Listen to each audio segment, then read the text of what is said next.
If you're one of the almost 1 million riders who relies on NJ Transit trains and buses to get around every day, this is probably the last thing you want to hear. Yeah, the cash-strapped agency announced proposed fare hikes. Arthur Chan is at Penn Station with how much more you might have to set aside to ride. Would you feel it if it's an extra $3 each way for you? Yeah, that's like an extra $15 a week. That's a little ridiculous. It's out of control. They need some new trains, something. Then they could put it up. It's a bad news sandwich for those who use NJ Transit. On top of a proposed 15% fare hike to go into effect July 1st, the agency is also proposing a 3% increase every year after that for the foreseeable future.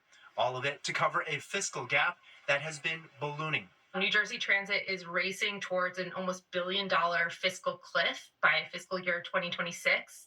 And to our knowledge, the governor hasn't really engaged in any kind of meaningful discussion around ways to find operating funding. New Jersey Transit is the third largest transit system in the country, and transportation experts had been sounding the alarm for years. They are particularly critical now that Governor Murphy waited until now to act. Here's a sample of the increases on the table. A one-way ticket on NJ Transit's rail service from Princeton Junction to Penn Station would go up to $18.40.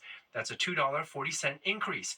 And taking New Jersey Transit's bus service from Toms River to the Port Authority bus terminal would now cost $24.40, a hike of $3.15. If the 15-cent hike goes through, New Jersey Transit says it will not have to cut service next year, but they cannot guarantee what happens after that.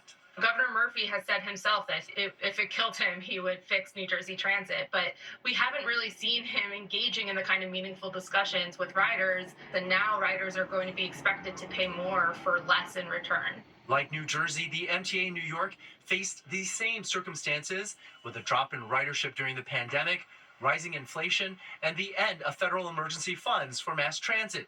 But unlike New Jersey, the MTA has already taken steps to close the gap. So here's what happens now. In March, 10 public hearings have been scheduled.